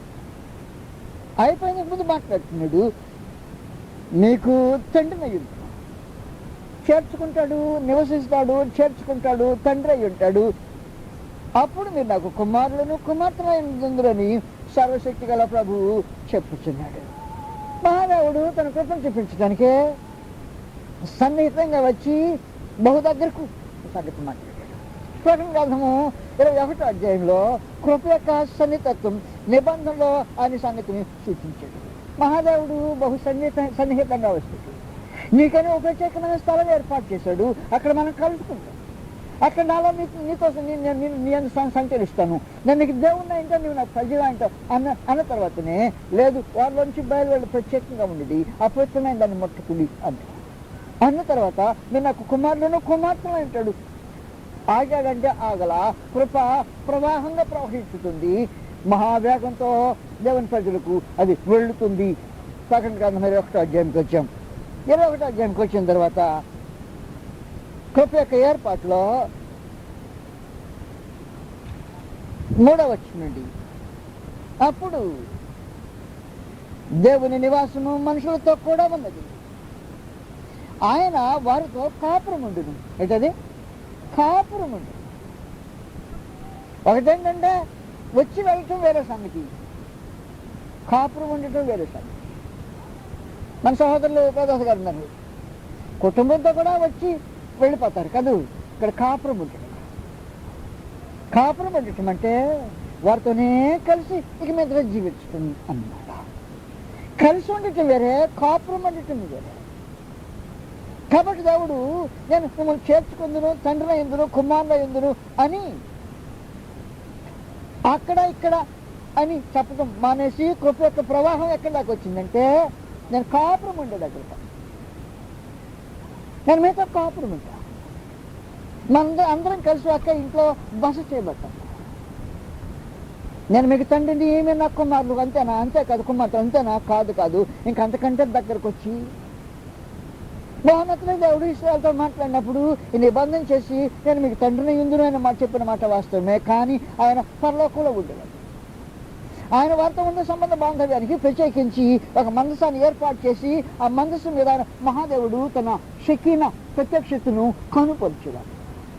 కాపురం అనటానికి గుర్తుగా, అది గుర్తు మాత్రమే. ఇప్పుడు అంటున్నాడు అలా కాదు, ఇది గుర్తులతో జరిగే కార్యక్రమం కాదు, నేనే మీతో కాపురం ఉంది అంటున్నాడు. ఇది గుర్తుల వల్ల కలిగే కార్యక్రమం కాదు, కృప యొక్క మహావేగమైన కార్యక్రమం. అప్పుడు ఆయన వారితో కాపురం ఉండును, వారైనా ప్రజల యందురు, దేవుడు తానే వారికి తోడయ్యండి, వారి దేవుడయ్యండి, వారికి తోడయ్యండి. దేవుడు తానే వారికి దేవుడయ్యండి, తోడంటున్నాడు. దేవుడు అంటున్నారో తోడై అంటున్నాడు. తోడై ఉంటుంది అన్న తర్వాతని ఇంకా ప్రవహించుతున్న కృప యొక్క విధానాన్ని మాట్లాడి అంటున్నాడు, ఆయన వారి కన్నుల ప్రతి బాష్ప బిందువులు, నీ కళ్ళలోంచి నీళ్లు కారయా, కంట్లో నుంచి నీళ్లు కారటానికి హృదయం పగలాలి. డ్రామాలు వేయటం కాదు, డ్రామాలు వేసే వాళ్ళకి కన్నీళ్ళు వస్తే అది వేరే సంగతి. డ్రామా కన్నీళ్ళు, దాన్ని క్రొకడైల్స్ టీయర్స్ అంటారు. అంటే ఏమన్నమాట, మొసలి కన్నీళ్ళు అన్నమాట. దేవుడి సముఖంలో మొసలి కన్నీళ్లకు స్థలం ఉంటుంది. హృదయం పగిలి నీ దేవుని నిబంధన నిలిచిన కారణాన, ఆయన మార్గమందును స్థిరంగా ఉన్న కారణాన, ఆయన చూపిన స్థలంలో నీవు నమ్మకంగా బ్రతికిన కారణాన నీ కన్నీళ్ళు హృదయం పగిలి కన్నీళ్ళు కారే అనుకో. ఆయన అంటున్నాడు దగ్గరికి వచ్చి, దేవుడు తాను వారి కన్నుల ప్రతి బాష్ప బిందును ఒక్కొక్కటి తానే తుడిచివేయును అని. కృప నిబంధనలో, కృప నిబంధన యొక్క స్థలంలో మనుషులకు లభిస్తూ ఉంటుంది, అక్కడ మాత్రమే. కనుక మనుషులు దేవుని కృపను అనుభవించాలంటే ఆయన నిబంధనలో మనుషులు నిలవలసిన అంశాలు మంది. ఒకవేళ నీ స్థితిని మరిచేవా అనుకో, స్థితిని మరిచేవారు కృపను పొందేదానికి అవకాశం ఉంటుంది. 2వ పేతురు పత్రికలో స్థితి మారిపోకుండా జాగ్రత్తగా ఉండమని మహాదేవుడు ఈ సమాచారం తెలియజేస్తున్నాడు. నీ స్థితిని మరిచిపోకూడదు అన్నాడు. నువ్వెవరు ఆ సంగతిని జ్ఞాపకం ఉండాలి అన్నాడు. వాస్తవానికి నీవు మాట్లాడినప్పుడు నువ్వెవరివో నీ జ్ఞాపకం ఉండాలి. నువ్వు ఒక కార్యక్రమం పని చేసినప్పుడు నువ్వెవరివో నీకు దేవుని జ్ఞాపకం ఉండాలి. అంటే అర్థం ఏంటి తెలిసిన, ఈ మాట దేవుని కుమారుడు మాట్లాడతాడా, ఈ పని దేవుని కుమారుడు చేస్తాడా? దేవుని కుమారులు మాట్లాడే మాటలు కొన్ని ఉంటాయి, దేవుని కుమార్తెలు చేసే కార్యములు కొన్ని ఉంటాయి. ఆ సంగతిని మర్చిపోకూడదు అంటాడు. నీ స్థితిని మర్చిపోకపోతే కృపను పోగొట్టుకునే అవకాశం ఉంటుంది. మనుషుడు తన స్థితిని మర్చిపోకూడదు అనే సమాచారానికి ఈ సంగతి తెలియజేశాడు. 1 పేతురు 2వ పేతురు 1వ అధ్యాయంలో, 2వ పేతురు 1వ అధ్యాయం ప్రత్యేకించి 10వ వచనంలో మాటలు మాట్లాడుతున్నాడు. అందువలన సహోదరులారా, మీ పిలుపును ఏర్పాటును నిశ్చయం చేసుకుంటూ మరి జాగ్రత్త పడి మీరు క్రియలు చేయవారైతే ఎప్పుడు తొట్టిల్లరు. ఆయన అలాగనే మన ప్రభువును రక్షకునైన యేసు క్రీస్తు యొక్క రాజ్యంలో ప్రవేశము మీకు సమృద్ధిగా అనుగ్రహించబడగా, కృప పొందేవాడికి దేవుని యేసు క్రీస్తు యొక్క రాజ్యంలో సమృద్ధి అయిన ప్రవేశం. కృప పొందేవారికి సమృద్ధి అయిన ప్రవేశం. కృపను పొందకుండా తప్పిపోయే మనుషులు వేరే, కృపను పొంది సమృద్ధి అయిన ప్రవేశము కలిగిన మనుషులు వేరే. క్రీస్తు యొక్క రాజ్యంలో నీకు సమృద్ధి అయిన ప్రవేశం ఉందా? అసలు అదంటే ఏంటి నాకు తెలియదు. అదంటే ఏమిటో ఒకళ్ళు నీకు తెలియకపోతే అపాయకరమైన పరిస్థితి. క్రీస్తు ప్రభుకు నీ హృదయము మొట్టమొదట తొలి రాజ్య సింహాసనమై ఉండాల్సిన అవసరం. ఆయన హృదయంలో సింహాసనం వేసుకుని కూర్చుండవలసిన అవసరం ఉంది. కృప పొందడానికి ఇది ప్రాముఖ్యమైన సంగతి. ఆయన ఏలుబడిలో నీవు ఉండటం చాలా ప్రాముఖ్యంగా అవసరం. 3వ అధ్యాయము 1 పేతురు మీకు తెలిసినట్టు 15వ వచనంలో, నిర్మలమైన మనసాక్షి గలవరై మీలో ఉన్న నిరీక్షణను గుర్చి మిమ్మల్ని హేతువడుగు ప్రతివానికి సాత్వికంతోనూ భయంతోనూ సమాధానం చెప్పుటికెళ్ళప్పుడు సిద్ధముగా ఉండి మీ హృదయముల యందు క్రీస్తును ప్రభువుగా ప్రతిష్ఠించుకొనుడి. ఈ సంగతి గతంలో మనం వేరే సందర్భంలో మాట్లాడుకున్నాం. హృదయంలో క్రీస్తు ప్రభువుగా ప్రతిష్ఠించుకున్నబడిన వారికి యేసు క్రీస్తు యొక్క రాజ్యంలో ఇంకేమైనా ఆటంకం ఉంటుందా? సమృద్ధి అనే ప్రవేశం ఉంటుంది. వారి కాకుండా ఇంకెవరికి ఉండదు. నీ హృదయంలో ప్రతిష్ఠించబడిన ప్రభు ఎవడు అని. కృప పొందే మనుషుడు క్రీస్తు యేసును హృదయంలో ప్రభువుగా ప్రతిష్ఠించుకోవాల్సిన అవసరం ఉంది. నీ హృదయం పీఠం మీద, నీ హృదయ అంతరంగంలో కూర్చుండి నిన్ను నడిపించుతున్న ఆ యజమానుడు ఎవరు? ఒకటేంటంటే వాస్తవంగా హృదయము ఖాళీగా ఉండటానికి ఉద్దేశించబడింది కాదు. అది వాస్తవానికి ఖాళీగానే ఉండదు. దాని మీద ఎవరో ఒకరు కూర్చోటానికే అది ఉద్దేశించబడింది. దాని డిజైన్, దాని నిర్మాణము, దాని ఏర్పాటు, దాని పద్ధతి ప్రత్యేకించి హృదయములో ఏదో ఒకటి ఎవరో ఒకరు అక్కడ ఉండాల్సిన అవసరం ఉంది. నీ డైరెక్షనే నిన్ను నడిపించేది ఉందే, నీ స్టీరింగ్, ఈ దేహాన్ని నడిపించే స్టీరింగ్ ఎక్కడుందంటే హృదయంలో ఉంది. స్టీరింగ్ అక్కడ ఉంది. కృప పొందే ప్రతి మనుషుడు ఆ హృదయంలో నిన్ను నడిపించే స్టీరింగ్, నిన్ను అధిపతి అవడం, నిన్ను ఏలేవాడవడం, నీ మీద ఆధిపత్యం చేసేవాడవడో, అది ప్రత్యేకించి హృదయంలో క్రీస్తు యేసును ప్రతిష్ఠించుకున్న వాడు దేవుని కృపను సద్వినియోగం చేసుకోవటానికి ప్రత్యేకంగా అవకాశం ఉంటుంది. ప్రభు ఉండాల్సిన చోటు అది. ఒకవేళ అలాగా ఉండకపోతే ఆ హృదయం ఖాళీ చేయబడిన తర్వాత ఒకవేళ బయటికి ఉన్న లోపల ఉండే దయ్యం బయటికి వెళ్ళిపోయిన స్థలము బాగా శుద్ధిగా చేసి అమర్చబడి ఉంటే లోపల ఎవరు లేకపోతే మాత్రం ఒక అపవిత్రాత్మ పోయి 7గురిని తీసుకొచ్చేమాట వాస్తవము అని చెప్తాడు. ఆ స్థలము ఖాళీగా ఉండటానికి అపవాది ఒప్పుకోడు, దేవుడు ఒప్పుకోడు. అంతేకాదు నీవు ఒప్పుకోవు. అది ఖాళీగా ఉండటానికి ఎవరు ఒప్పుకోరు. అటు పరలోకం ఒప్పుకోదు, పాతాళం ఒప్పుకోదు, భూలోకము ఒప్పుకోదు. భూలోకంలో నీవు ఒప్పుకోవు, పరలోకంలో దేవుడు ఒప్పుకోడు, పాతాళ సంబంధమైన అపవాది ఒప్పుకోడు. అది ఎవరో ఒకరు అక్కడ కూర్చుండి దాని కొరకు ప్రత్యేకించి హృదయం అనేది మానవ జాతికి ఏర్పాటు చేయబడింది. దాంట్లో ఎవరో ఒకడు కూర్చోండి. మార్క్స్ 7వ అధ్యాయంలో ప్రభువు యేసు వేరే సందర్భంలో మాట్లాడినప్పుడు హృదయంలో ఉండే అవలక్షణాల గురించి ప్రత్యేకించి మాట్లాడాడు. ఇది మనిషిని అపవిత్ర పట్టుద్ది అనే సంఘ సమాచారాన్ని ఆయన తెలియజేశాడు. నీవు పవిత్రుడవో అపవిత్రుడవో తెలియచేసే సమాచారం ప్రత్యేకించి సూచించేది హృదయము అన్నమాట. ఇండికేటర్. ఈ టెంపరేచర్ చూపించే నీ వేడెంతుందో తెలియజేసేది థర్మామీటర్. ఎలాగో నీ లోపల ఉండే సమాచారం సూచించేది హృదయం అనే సంఘ సమాచారాన్ని ఆయన వివరించాడు. లోపల నుండి 1వ వచనంలో అనగా మనుషుల హృదయంలో నుండి, అది లోపల, అది మనిషిని హృదయం, అక్కడ స్థితి. ఆ కేంద్రము ఎవరు పట్టుకుంటారో వారిది రాజ్యం. నీ కేంద్రాన్ని పట్టుకున్న వాడిదే రాజ్యం. అపవాది పట్టుకున్నాడు, వాంది రాజ్యం. నీ హృదయాన్ని క్రీస్తు ప్రభు పట్టుకున్నాడు, జయించాడు, ఆయన రాజ్యం. ఎవడు జయించాడో అతడు ముందున్న వాళ్ళని తరిమివేసి తన సింహాసనం వేసుకుంటాడు. అది జరిగే కదా. ఒక రాజు చేసే యుద్ధంలో జరిగే కార్యక్రమం ప్రత్యేకించేదే.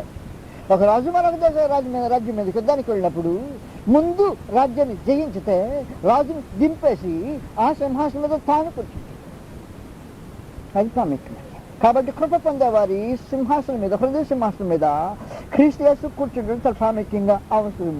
ఆయన కూర్చోకపోతే నువ్వు కృప పొందే అవకాశం లేదు. కారణం ఏమంటే కృప క్రీస్తు యేసునందు మానవ జాతికి అనుగ్రహించబడింది. కృప దేవుని కృపకు కేంద్రమైన స్థలం ఆయన ఎక్కడ సింహాసనం కూర్చున్నాడో దేవుని కృప సమృద్ధిగా ఉంది. ఆ మనుషులకు దేవుని క్రీస్తు ప్రభు యేసుక్రీస్తు యొక్క రాజ్యంలో సమృద్ధి అయిన ప్రవేశం ఉంది. అలా ప్రవేశం తీసుకొచ్చేది కృప మాత్రమే. అందువల్ల నేను మిమ్మల్ని ఇంకా విసిగించడం మానేసి చెప్పిన సంగతులు జ్ఞాపకం చేసి వస్తే మీరు జాగ్రత్త గుర్తుపెట్టుకోవాల్సిన అవసరం. దేవుని కృప సమృద్ధిగా కల్వరిలో ప్రత్యక్షమైంది. ఈ ప్రత్యక్షమైన కృప ప్రతి మనిషికి రక్షణ అనుభవించడానికి ఉద్దేశించబడింది. అయితే మనుషులు ఆ ఉద్దేశించబడిన కృపను వారు పొందవలసిన అవసరం ఉంది. ఈ కృపను పొందాలంటే తమ హృదయాలోచనలో తప్పిపోయేవాడు ఈ కృపను పొందేదానికి అవకాశం ఉండదు. మొదటి సంగతి తెలియదు.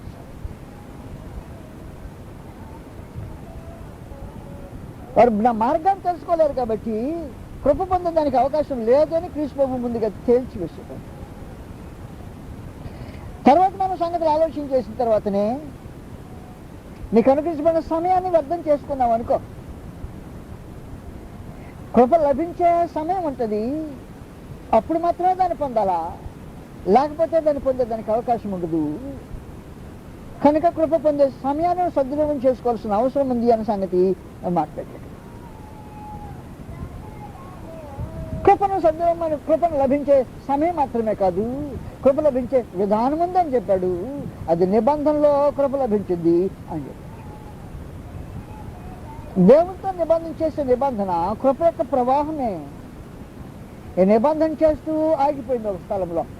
ఆ స్థలము క్రీస్తు ప్రభు శరీరమైన సంఘం. అక్కడ ఆగిపోయింది కృప యొక్క ఏర్పాటు. ప్రవాహం అంతా వెళ్ళి పడే స్థలం ఎక్కడంటే క్రీస్తు ప్రభు రాజ్యంలో, ఆయన శరీరమైన సంఘంలో కృప అంతా దొర్లి అక్కడ నదులన్నీ సముద్రంలో చేరినట్టుగా దేవుని కృప ప్రవహించి ఆయన సంఘంలో ఆగిపోతాడు. వెళ్ళిపోయిన తర్వాత మహాదేవుడు తెలియజేశాడు, నేను మీకు తండ్రిని అయింటా. దాన్ని దాటి ఇంకా ఆయన మాట్లాడేది, మీరు నా కుమారులు కుమార్తెలు ఉంటారు. దాన్ని మించిపోయానంటాడు, నేను పరలోకం నుండి నువ్వు భూమి మీద ఉంటాం కాదు, నేను కాపురం ఉండటానికి వస్తా. దాన్ని ఇంకా అధిగమించి మాట్లాడి వారి కనుల ప్రతి భాష బిందువును నేను తెరిచి వేస్తా. అక్కడ దుఃఖమైన వేదనైనా ఉండదు, మరణమైన ఉండదు అనే సంగతి కృప ప్రసాదించబడిన వారికి అనుగ్రహించబడింది. అందువల్ల ఏమన్నాడంటే, మీలో ఎవడైనా దేవుని కృపను పొందకుండా తప్పిపోవునేమో అని జాగ్రత్తగా చూసుకోండి అన్నమాట. చేదైన వేరు ఏదైనా మలిచి కలవరపరచడం వలన అనేకులు అపవిత్రమైపోవుదురేమో అని ఒక్క పూట కూటి కొరకు తన జ్యేష్ఠత్వపు హక్కును అన్వేషిస్తున్న ఏషా వంటి భ్రష్టుడైనను వ్యభిచార్యను మీలో ఉండునేమో. అంటే ఏమన్నమాట, అలాంటి వాడు దేవుని కృపను పొందటానికి అవకాశం లేదు అని. ఈ కృపను అనుభవించి దేవుని కృప పొందే ఈ మనుషులు యేసుక్రీస్తు ప్రభు రాజ్యంలో సమృద్ధి అయిన ప్రవేశం కలిగి ఉంటారు. కనుక ఆ సమృద్ధి అయిన ప్రవేశం కలిగి ఉండటానికి సిద్ధపరచబడిన ప్రత్యేకమైన హృదయం ఉంది. దానిలో ఎవరో ఒకరు కూర్చోవాలి. అది పరలోకమందున దేవుని ప్రతినిధా, పాతాళ సంబంధమైన అపవాది ప్రతినిధా, లేకపోతే నీ శరీర వాంఛకి సంబంధించిన ప్రతినిధో, భూ సంబంధమైన నీ ప్రతినిధో ఎవరో ఒకరు కూర్చోవాలా. కూర్చుండి పెట్టుకున్నది ఎవరు అంటే కృప పొందే మనుషులు క్రీస్తు యేసుకు ఆ హృదయం తెరిచి అంతకు ముందున్న తన శత్రువుని పారదోలి ఆ సింహాసనాన్ని అనికిచ్చి, ఇక్కడ నా హృదయంలో నీ సింహాసనం, నీ మాట ప్రకారమే జీవితం, నీ మాట లేకుండా నా చెయ్యి పని చేసేది లేదు, నీ మాట లేకుండా నా కాలు పని చేసేది లేదు, నా నోరు పని చేసేది లేదు, నా కళ్ళు పని చేసేది లేదు, నా దేహమే పని చేసేది లేదు. నా మీద సర్వాధికారము క్రీస్తు యేసు నీకే. పరలోక బంధం దేవుడు తన కుడి పార్శ్వను హెచ్చించి ఆయన సింహాసనం మీద కూర్చుని పెట్టిన మాట వాస్తవమే. కానీ ఆ కృప యొక్క ఏర్పాటును బట్టి దేవుడిని ఎలాగో హెచ్చించి ఆయన కుడి పార్శ్వను కూర్చుని పెట్టుకున్నాడో, నేను నాకున్న ప్రత్యేకమైన స్థలము ఒక్కటే, దానిలో మొత్తాన్ని ఖాళీ చేసి నేను కూర్చుని పెట్టుకుంటాను, నీవే నా యజమాని.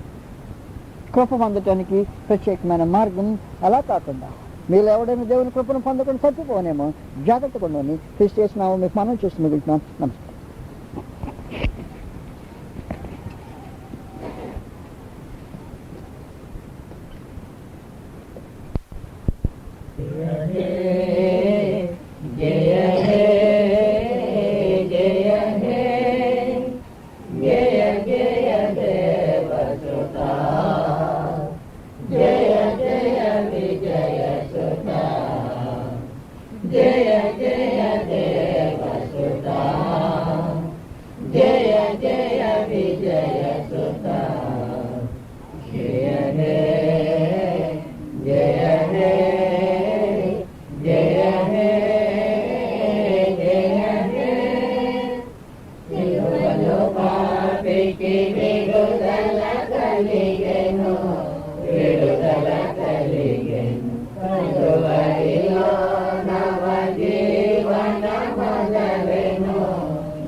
संगमा मेलकनमा ప్రేమ భావాలు నింపుకొనుమా సంగమా.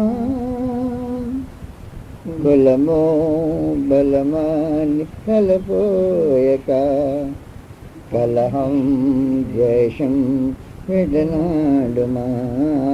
కులమో బలమాని కలపోయక కలహం ద్వేషం విడనాడుమా. రక్షకుడే సోనియాచుమా. రక్షకుడే సోనియాచుమా. కలుగోను క్షేమము కలకాలము. కలుగోను క్షేమము కలకాలము. సంగమా మేలుకొనుమా. ప్రేమ భావాలు నింపుకొనుమా సంగమా. కలదో బలమో ప్రభు సేవకు కలిసి మెలసి నడియాడుమా. కలదో విలువ ప్రభు సేవకు కలిసి మెలసి నడియాడుమా. చెలిమి కలిగి జీవించుమా. చెలిమి కలిగి జీవించుమా. కలతా వెళతా గడబాయమా. కలతా వెళతా ఎడబాయమా. సంగమా మేలుకొనుమా. ప్రేమ భావాలు నింపుకొనుమా సంగమా. మనసో నిలుపో న్యాయానికి. నిజమో పలుకో ప్రతివానికో. మనసో నిలుపో న్యాయానికి. నిజమో పలుకో ప్రతివానితో. కలదు జయము సత్యానికి. కలదు జయము సత్యానికి. సాగి పొమ్ము ప్రభుదారిలో. సాగి పొమ్ము ప్రభుదారిలో. సంగమా మేలుకొనుమా. ప్రేమ భావాలు నింపుకొనుమా సంగమా.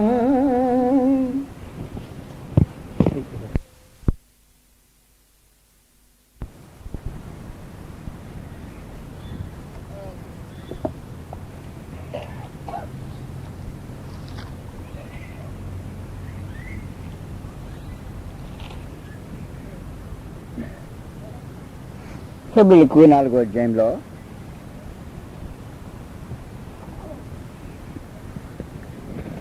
కృప పొందే ఒక విధానాన్ని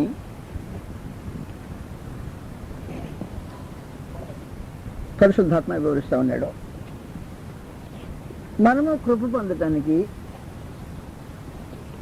విశ్వాసం యొక్క పరిమాణం కావాలి అనుకున్నాం.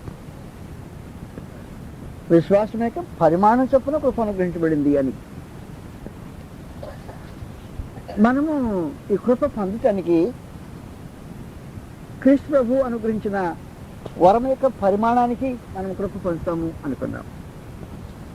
ఈ సంగతిని మనకు సరిగ్గా అర్థం కాకపోతే కృప పొందే ప్రత్యేకమైన మరొక మార్గాన్ని దేవుడు తెరిచి ఈ మార్గం గుండా వచ్చి నువ్వు కృప పొందొచ్చు అనే సమాచారాన్ని అందిస్తున్నాడు. హెబ్రీయులకు 4వ అధ్యాయంలో 14వ వచనం నుండి 16వ వచనం వరకు.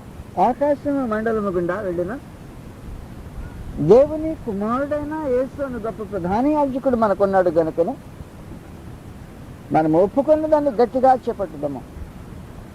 మన ప్రధాన యాజకుడు మన బలహీనతలు ఎందు మనతో సహానుభవము లేనివాడు కాడు గాని సమస్త విషయములలో మన వలనే శోధింపబడినను ఆయన పాపం లేనివాడిగా ఉండెను గనుక మనము కనికరింపబడి సమయోచితమైన సహాయం కొరకు కృప పొందినట్లు ఆ సంగతి చెప్పాడు. నీకు కృప కావాలన్నా దేవుని కృప దేవుడు అనుగ్రహించే మార్గాల్లో మరొక ద్వారం తెరిచి, ఇదిగో ఈ విధంగా నువ్వు కృప పొందవచ్చు అంటూ నీకు ఏ సమయంలో ఎలాగో కృప కావాలి, నీకు కావాల్సిన కృప, దేవుని కృప కావాల్సిన సమయం ఏది? సమయోచితమైన. నీకేం సహాయం కావాలి? కృప కావాలి. అయితే మనం ఏం చేసానంటే, కృపాసనం వద్దకు కృప అనుగ్రహించే ఒక స్థానం ఉంది, కృప ప్రసాదించబడే ఒక సింహాసనం ఉంది, కృప దయచేయబడే ఒక చోటు ఉంది.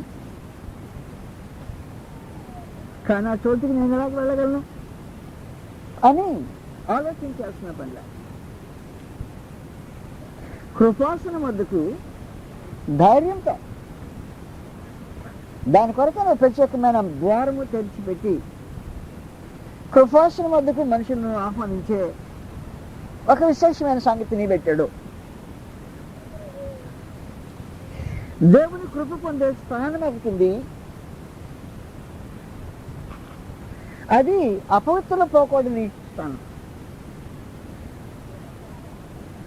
అయితే జీవుడు అక్కడికి వెళ్ళటానికి గాను ఆకాశ మండలం కొండ వెళ్ళిన దేవుని కుమారుడును ప్రధాన యాజకుడు మనకున్నాడు. ఇది యాజకులతో చెప్తున్న సమాచారం. యాజకులకు అనుగ్రహించబడే కృపా కార్యక్రమం. యాజకులరా అని పిలిచినట్టు పరిశుద్ధాత్మ దేవుని యొక్క పిల్లలను పిలిచి, నీవెలా గడగలవు అనే ఆలోచన నీకు రావాల్సిన అవసరం లేదు. ఆకాశ మండలం గుండా వెళ్ళినా, నీకు త్రోవ చూపించినా, నీకు ముందుగా వెళ్ళినా, నీ తండ్రి సముఖంలో ఉన్న ఒక ఆయన ఉన్నాడు. కృప పొందటానికి ఆధారమైన వాడు క్రీస్తు యేసు. క్రీస్తు ప్రభు లేకుండా దేవుని కృప పొందటము సాధ్యం కాదు. అందువల్ల ఆయన ద్వారా అన్నాడు. గనుక మనం ఒప్పుకున్న దాన్ని గట్టిగా చేపట్టుదాము. అందులో అక్కడున్న మన పక్షంగా ఉన్న ఆయనే మన బలహీనతలు ఎరుగని వాడు కాదు. ఒకవేళ అక్కడ దేవుని సముఖంలో కృప అనుగ్రహించడానికి మహోన్నతుడైన దేవుడు ఒక మహా గొప్ప దూతల్లో ప్రధానుడైన వాడిని పెట్టుకుని అతని ద్వారా నీకు కృప అంటే ఒకడు మనకు అందకపోవచ్చు, అతని ఇవ్వవచ్చు, కానీ అది మన అందుబాటులో లేకుండా పోవచ్చు. కారణం ఏమంటే దేవదూతలైన వారికి రక్తాంశంలో పాలు లేదు. దేవదూతలైన వారికి బలహీనతల్లో పాలు లేవు. దేవదూతలైన వారు ప్రేమించి మధ్యవర్తులుగా ఉండే అవకాశము కలిగిన వారు కాదు. దాని కొరకు వారు నియమించబడలా. కనుక దేవుడు తన కృపను ప్రసాదించడానికి తన కుమారుడైన క్రీస్తు ప్రభువును మాత్రమే సాధనంగా ఉపయోగించి ఆయన ద్వారా మనకు కృప లభించే అవకాశాన్ని ఏర్పాటు చేశాడు. కాబట్టి మనము కనికరింపబడి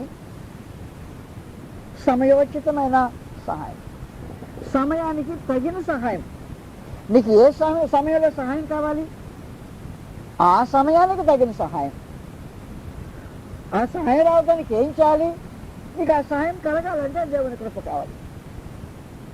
కాబట్టి సమయోచితమైన సహాయం కొరకు కృప పొందుటకు కృప అనుగ్రహించే సింహాసనం ఒకటి ఉంది, దాని దగ్గరకు ధైర్యంతో చేరుదాము అన్నాడు.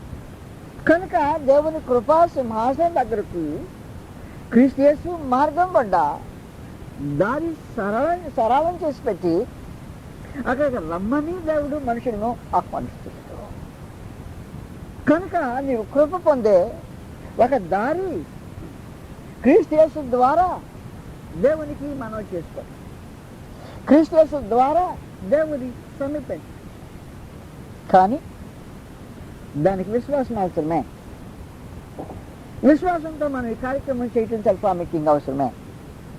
దేవుని సముఖంలో నేను కృప పొందటానికి వెళ్తున్నానని ఎంతమంది నిజంగా ప్రార్థన చేస్తున్నారో నాకు తెలియదు. మీరు ప్రార్థన చేస్తున్నారా లేదా అని నేను అడగటల్లా. మీరు ప్రార్థన చేసేవారే, మీ మీద నాకు ఆ నమ్మకం ఉంది.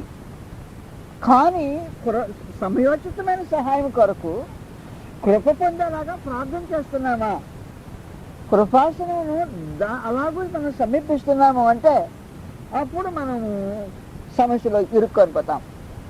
అనేక సార్లు నిస్సహాయంలాగా కనిపిస్తుంటాం.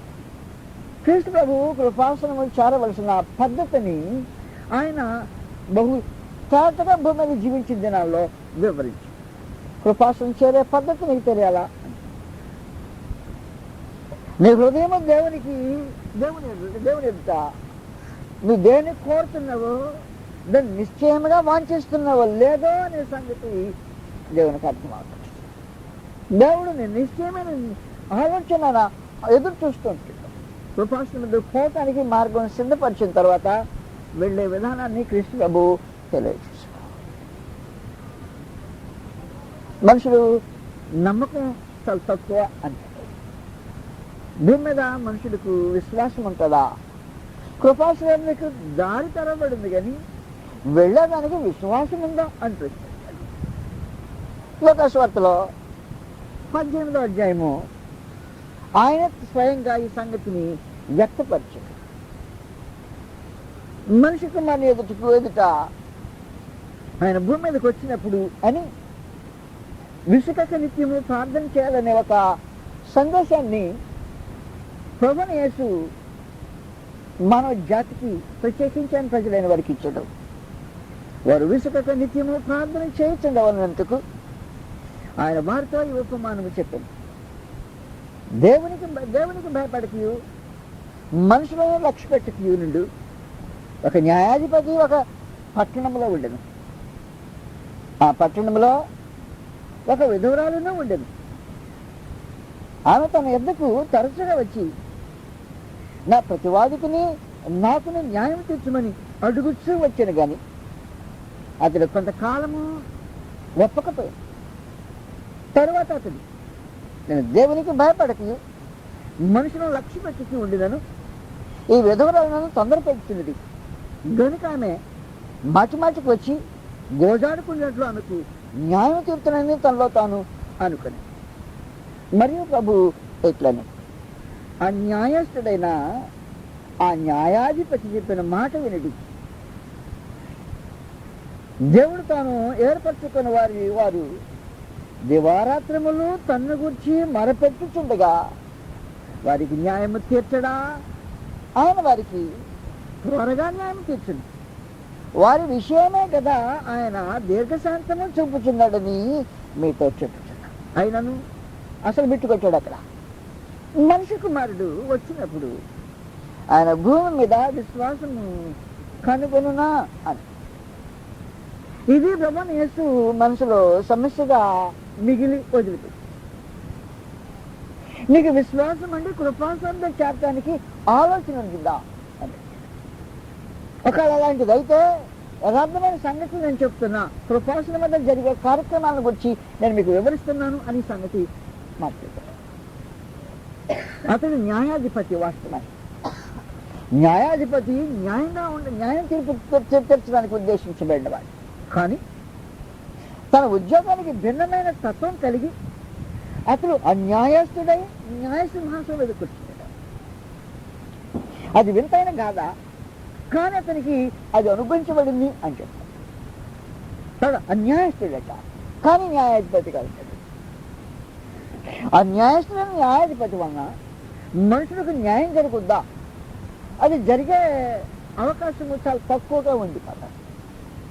కానీ కృపాసనం వద్ద అవకాశాలు ఎలాగుంటాయో చెప్పడానికి సంగతిని ప్రభువైన యేసు గాఢమైన మనో బాధపై సంగతులు మాట్లాడతా ఉన్నాడు. అయినా మనిషి కుమారుడు ప్రత్యక్షమైనప్పుడు భూమి మీద విశ్వాసం కనుగొనునా ఉంటుందా? విశ్వాసము అంటే మనుషులు కృప పొందటానికి తెరవబడిన ద్వారాలు తెరిచే ఉన్నాయి, కృప పొందడానికి ప్రవేశించే వాళ్ళు ఉంటారా అని. దానికి ఒక ప్రత్యేకమైన ఉదాహరణ. ఆయన న్యాయాధిపతి దానికి ఉదాహరణ. అవును, అందులో ఒక విధువురా, అతడు న్యాయాధిపతి. ఇద్దరికి కనెక్షన్ కుదురుతున్నా కుదరదు. లక్ష్య పెడతాడా? లక్ష్య పెట్టి వచ్చింది అనుకో, ఏమి లెక్క, నీవెవరివి? ఆఫ్టర్ ఆల్ నా స్థితి ఏంటి, నీ గతి ఏంటి, నీకు నాకు సంబంధం ఏంటి, నువ్వు అడిగితేనే వెంటనేంటి అని పడి అయినా వచ్చింది గోజాప్కి మొదలెట్టింది. దొరకలేదు, అయ్యా లేదు, బొయ్యా లేదు, ఆలోచన చేసేదానికి అతనికి మనసు లేదు. ఆయన ఆలోచన చేయట్లేదని నేను మానుకుంటుందా? మానుకో. అక్కడ నిర్లక్ష్యంగానే ఉన్నాడు. ఈమె వెంట తిరగటానికి సంపూర్ణంగా తన కేసు సెటిల్ అయ్యే వరకు, తనకు న్యాయం జరిగే వరకు ఇక నమ్మరు ఆలోచించేది ఎవరు లేరు అని తనే ఏం చేసినా నాకు నా ప్రతివాడికి న్యాయం తీర్చు అని వెళ్ళి ఆ గడప దగ్గర కూర్చుంటూనే ఉంది. అది కృపాసనం కాదు సుమి, అది ఏ ఆసనమో కాదు. అతను గడప దగ్గర కూర్చుంటుంటే అతడు అది న్యూసెన్స్ అనుకున్నాడు. ఆ కేసు అంతే, మేలు చేద్దామని ఆలోచన కాదు. ఈ న్యూసెన్స్ ఎందుకు నాకు మాటికి అనే భావనే. ఆమెకు న్యాయం తెచ్చకుండా తను చూపించిన ఉద్దేశం అదే. కాబట్టి నేను దేవునికి భయపడితే మనుషులు లక్ష్య పెట్టకపోయినా ఈ విధవరాలు నన్ను ఏం చేస్తుంది, గోజాడుతూ విసికించుతుంది. తేడా వదిలిపోతుంది అనుకునే ఉద్దేశంతోనే. అయితే ఏంటి ఇప్పుడు సంగతి ఏంటని చెప్పు, నీ కేసు ఏంటి? అయ్యా నా గోల్డ్ ఇదండి తీర్చాడు. తాత ఎందుకు తీర్చాడు? ఆ న్యూసెన్స్ మా కొట్టుకోవడం తెచ్చాడు. అది ఉదాహరణ చెప్పిన తర్వాత క్రీస్తు బోధన పట్ల అది దేవుని పిల్లలకు ప్రత్యేకించి వర్తింపజేస్తున్నారు. అసలు మీ గురించారా ఆయన దీర్ఘశాంతం చూపెడుతుంది అని, అసలు మీ గురించి ఆయన ఆలోచన చేస్తుంది. కానీ కృప పొందడానికి నీకు చేత కాలేదే అని. కాబట్టి కృప పొందే మనుషుడు వెళ్ళి గోజాటానికి స్థలం ఉంది. ఆ న్యాయాధిపతి చెప్పిన మాటలు వినండి. నేను దేవునికి భయపడకు, మనుషుల లక్ష్య పెట్టుకి ఉండినను ఈ విధవరాలు నన్ను తొందరపడుతుంది. నాకు తొందర అయిపోయింది అమ్మ ఈ మనిషితో. నీకు తొందర అయిపోయి న్యాయం తెలుస్తున్నావా? కానీ మీ తండ్రి తొందర న్యాయం తీర్చేవాడు కదా, నీ గురించి ఆలోచన చేస్తున్నాడు. నీ గురించి ఆలోచన చేస్తూ నీకు కృప అనుగ్రహించాలని ఉద్దేశిస్తుంది. నువ్వు ఎక్కడున్నావో నీ ఉండే స్థలంలో నుంచి నేరుగా కృపాసనమును చేరవచ్చు. నీ ఇంట్లో నుండి కృపాసనం చేరవచ్చు. నీ పనిలో ఉండి కృపాసనం వద్ద చేరవచ్చు. నీ మార్గంలో ఉండి కృపాసనం వద్ద చేరవచ్చు. అయితే ఆ కృపాసనం వద్ద చేరటానికి విశ్వాసం అవసరమే. నాకు న్యాయం తీరుస్తాడేనా అనే నమ్మకం అవసరమే. కనుక కృప పొందడానికి ద్వారం తెరవబడినా నీకు మాత్రం విశ్వాసం, నీ ద్వారం, నీ హృదయం విశ్వాసానికి ద్వారం తెరవబడక కృప పొందేదానికి వీలు లేకుండా దేవుని ద్వారం తెరవబడింది. కానీ హృదయము కృప పొందకుండా మూయబడి, నీ విశ్వాసము కృప పొందకుండా మూతవేయబడి, నీ జీవిత విధానము కృపకు స్థానం లేకుండా కట్టివేయబడి, కృప అనుగ్రహిస్తానని ద్వారం తెచ్చిపెట్టిన దేవుని దగ్గరకు వెళ్ళలేకుండా ఉండే ఈ పరిస్థితి. అయినా మనిషి కుమారుడు ప్రత్యక్షమైనట్టు అప్పుడు భూమి మీద విశ్వాసం ఉండుట కనుగొనినా. నేను ఒకటే మాట మిమ్మల్ని అడుగుతున్నా, కృపాసన వద్దకు విశ్వాసంతో వెళ్ళిన మనుషులు విసుకకి వెళ్ళిన వాళ్ళు ఉన్నారా మన దగ్గర? దీంతో పాటు మరొక విశేషమైన ఉదాహరణ ప్రభువైన యేసు తను ప్రార్థన చేస్తున్నప్పుడు వచ్చి ఆయన చుట్టూ మూగారు జనం మూగిన తర్వాత ఆయన ప్రార్థన జీవితం వీరికి ఆసక్తిని ఆశ్చర్యాన్ని కలిగించింది. దగ్గరకు వచ్చి ప్రభువా మాకు కూడా ప్రార్థన నేర్పించు అని అడిగారు. ప్రార్థన నేర్పించమంటే ప్రభువైన యేసు ఏ విధంగా ప్రార్థన చేయాలో ఆ సంగతులను కొన్నిటిని ఆయన వారికి తెలియచేశాక కృపాసనం వద్ద సొమ్ము చేసుకోవటానికి మార్గం ఏంటో ఆయన వారికి ప్రత్యేకించి బోధించాడు. లూకాసు వార్త 11వ అధ్యాయంలో ఈ సమాచారం రాయబడింది. ఆయన ఒక చోట ప్రార్థన చేయుచుండెను. మొదటి నుండి ప్రార్థన చాలించిన తర్వాత ఆయన శిష్యుల్లో ఒకడు, ప్రభువా యోహాను తన శిష్యులకు నేర్పినట్టుగా మాకును ప్రార్థన చేయి నేర్పమని ఆయన్ను అడిగాను. అందుకు ప్రార్థన చేసే మానవ ప్రభువైన యేసు, మీరు ప్రార్థన చేయనప్పుడు అని, తండ్రి నీ నామము పరిశుద్ధపరచమని కాదు, నీ రాజ్యము వచ్చింది కాదు, మాకు కావలసిన అనుదిన ఆహారము దినదినమే మాకు దాయిచేయి, మేము మాకు వచ్చిన ప్రతి వారిని క్షమించున్నాను కనుక ఆ పాపమును క్షమించు, మమ్మల్ని శోధనలోనికి తేకుము అని పలుకుడని వారితో చెప్పాను. సంగతులు జాగ్రత్తగా ఆలోచించాల్సిన అవసరం ఉంది. కృపాసనం వద్ద కృప పొందటానికి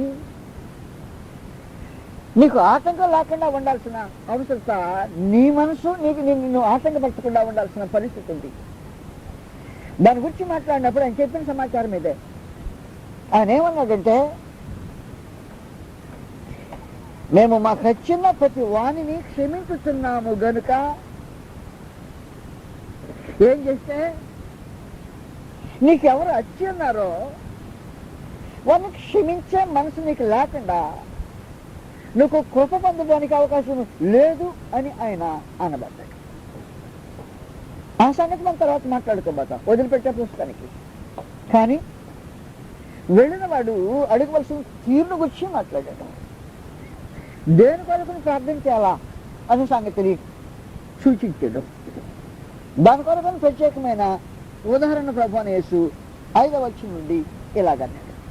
మరి ఆయన వారితో ఇట్లా, నేను మీలో ఎవరికైనా ఒక స్నేహితుడు ఉండగా అతడు అర్ధరాత్రి వేళ ఆ స్నేహితుడి వద్దకు వెళ్ళి, స్నేహితుడా నాకు 3 రొట్టెలు బదులిమ్ము, నా స్నేహితుడు ప్రయాణం చేయొచ్చు మార్గంలో నా వద్దకు వచ్చి అన్నాడు, అతనికి పెట్టుటకు నా వద్ద ఏమీ లేదని అతనితో చెప్పిన ఎడల అతడు లోపలనే ఉండి నన్ను తొందర పెట్టవద్దు, తలుపు వేసి ఉన్నది, నా చిన్నపిల్లలు నాతో కూడా పండుకొని ఉన్నారు, నేను లేచి ఇయ్యలేనని చెప్పునా. అతడు తన స్నేహితుడైనందున లేచి ఇయ్యకపోయినను అతడు సిగ్గుమాలి మాటి మాటికి అడుగుట వలనైనా లేచి అతనికి కావలసినవన్నీ ఇచ్చిన మీతో చెప్పుచున్నాను. అటు వల్లనే మీరు అడుగుడి మీకు ఇవ్వబడు, వెదకుడి మీకు దొరకదు, తట్టుడి మీకు తీయబడు, అడుగు ప్రతి వానికి ఇవ్వబడును, వెదకు వానికి దొరుకును, తట్టువానికి తీయబడినని మీతో చెప్పుచున్నాను. మీలో తండ్రి అయిన వాడు తన కుమారుడు చేపను అడిగితే తనకు ప్రతిగా పామునిచ్చిన, గుడ్డును అడిగితే తేలనిచ్చిన. కాబట్టి మీరు చెడ్డవారయ్యుండి మీ పిల్లలకు మంచి ఇవ్వను ఈయన ఎరిగి ఉండగా పరలోకమందున్న మీ తండ్రి తను అడుగు వారికి పరిశుద్ధాత్మనంతా నిశ్చయముగా అనుగ్రహించును. అనుగ్రహించే సంగతుల గురించి మాట్లాడు, అడగవలసిన సంగతులు సూచించాడు. ఏం అడుగుతున్నాడంటే, అయ్యా నేను మేలు చేయాలి, నాకు మేలు చేయడానికి సహాయం చేయి, అది అడిగాడు. ఆ ప్రాంతంలో ఇమిడి ఉన్న విశేషమైన సంగతి, సమయోచితమైన సహాయం కొరకు కృప పొందుతుంది. ఈ సమయానికి కావలసిన ఉచితమైన సహాయం ఏమి?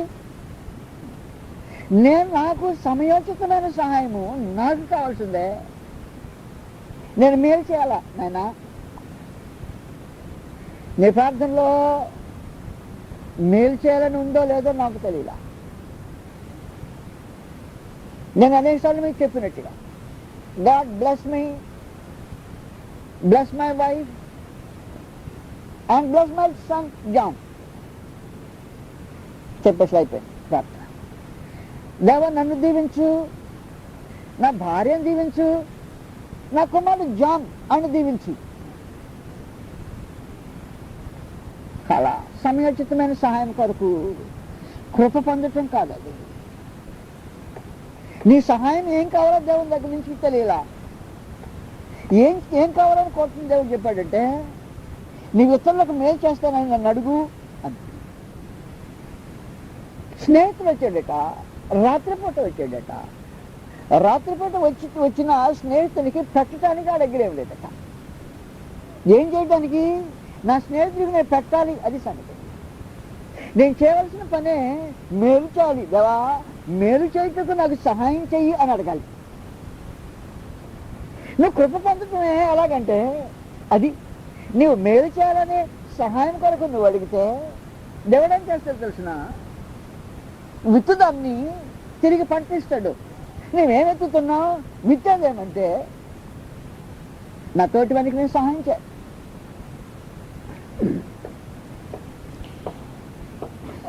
దేవునికి నీ మనసు అర్థమైంది. దేవునికి మనసు అర్థమైంది. ఏమని అర్థమైందంటే, ఆ స్నేహితుడు వచ్చి మరొకని ఇంట్లో రాత్రి పండుకున్నవాడిని తట్టి లేకపోతే మొదలెట్టాడు. ఈ రాత్రిపూట లోపలే తన భోజనం అయిపోయింది, చిన్న మంట మధ్యలో వేసుకున్నారు, చలి రాత్రి, దాని చుట్టూ పడకలు వేసుకున్నారు, చిన్నపిల్లలను ప్రక్కలు వేసుకొని పండుకున్నారు. రాత్రులు మంట మధ్యలో వేసుకుని చుట్టూ మంచాలు వేసుకుని పండుకునే పరిస్థితి నీకు తెలిసినా లేదో నాకు తెలుసా సంగతి. చలిగా ఉండే ప్రాంతాల్లో దుప్పట్లు కప్పుకుంటే ఆగని చలి ఉండే స్థలాలు ఉన్నాయి. అందువల్ల స్థలాల్లో మనుషులు ఏం చేస్తుంటారంటే కుంపటి ఒకటి మధ్యలో పెట్టుకుంటారు. ఆ కుంపటి చుట్టూ వారికి ఉండే చిన్న చిన్న మంచాలు వేసుకుంటారు. అక్కడ వేసుకుని పండుకున్నారనుకోండి, ఇక తెల్లారితేగాని లేచే అవకాశం ఉండదు. అది పరిస్థితి, ఇప్పుడు వర్ణించే పరిస్థితి అది. కాబట్టి మేము ఒక రాత్రిపూట చాలా పొద్దుపోయి ఒక మనుషుడు ఒకరిని తలుపు తడుతున్నాడు. స్నేహితుడైన భావంతో తడుతున్నాడు. అతని ఇంటికి పోతే నాకు సహాయం చేస్తాడు అని తడుతున్నాడు. కానీ సహాయం దేనికోసమో తెలిసిన? నన్ను దీవించు, నా భార్యను దీవించు, నా కుమారుడు జాను దీవించు కాదు. దేనికి అడుగుతున్నాడు సహాయం అంటే? కృప పొందడానికి. దేన్ని ఆశించుతున్నాడు అంటే, నా వద్దకు వచ్చిన వాడికి పెట్టడానికి నా దగ్గర ఏదైనా పెట్టాలి. దేవుడు ఆలకించే ఆలోచనలు ఉన్నాయి. నీ మనసు నేను పట్టించుకునే విధానం ఉంటుంది. కృప పొందే మార్గం ఉంది. మా ఇంటికి వచ్చి వాడికి పెట్టాలి, నేను దగ్గర ఏముంది లేదయా, పెట్టాలని నాకు ఆలోచన ఆశ ఉంది. నా ఇంటికి వచ్చిన అతిథిని గౌరవించాలనే మనసు ఉంది. ఈ రాత్రి నన్ను నమ్మించాడు, నేను అతనికి ఏదైనా పెట్టాలి. కానీ పెట్టాలి నా దగ్గర ఏం లేదే. నేను అతనికి మేలు చేయాలి, కానీ మేలు చేయడం నా దగ్గర ఏం లేదే. అందుకని నేను అడుగుతాను. కాబట్టి దేవుణ్ణి ప్రార్థన చేసేటప్పుడే నీ దగ్గర లేనిది నీ వాడికి ఇవ్వాలని కోరుకున్నది ఉన్నది చూసావు, అది ఆయన ఆలోచన చేస్తాడు. కృప పొందడానికి మార్గం అది అని. కాబట్టి నా దగ్గర ఏం లేదు. తలుపు తట్టాక పండుకున్న వాడు స్వరం విని, అబ్బా ఏంట్రా ఈ రాత్రి గోళ, మేము అయిపోయిన భోజనం పడకలు వేసుకున్నాం, చుట్టూ మంట చుట్టూ పడకలు వేసుకుని చిన్న బిడ్డలు వేసుకొని ఇప్పుడే వారిని నిద్రపుచ్చేసాం, ఇప్పుడు లేచి తీయలేను బాబు అంటాడా అని. ఈ ఇతరులకు మేలు చేయాలని ఆలోచన చేసి నువ్వు ప్రార్థన చేస్తే దేవుడిని ప్రార్థన వినకుండా ఉంటాడా అని. నువ్వు మేలు చేయాలని నువ్వు విత్తనం వేస్తే నీకు మేలు చేయకుండా ఉంటాడా అని. మన ప్రార్థనలో అనేక సార్లు కృప పొందలేకపోవటానికి కారణం ఏమంటే అది స్వార్థపరమైన. అవి మనకే కావాలని వాంఛించాయి. కృప పొందేదానికి అవకాశం లేని రూపంలో అడిగిన వాడికి కృప పొందే మార్గం లేదు. అడుగుడు మీకు ఇవ్వబడిందని చెప్పిన మాట వాస్తవమే, కానీ నువ్వు కృప పొందే మార్గంలో దాన్ని అడగాల్సిన అవసరం ఉంది. దేవుని మనసు ఎరిగి నువ్వు అడగాల్సిన అవసరం ఉంది. కృపాసనం మంది చేరినప్పుడు ఎవరి కోసం అడిగావు? నా స్నేహితుడు వచ్చాడు, అతనికి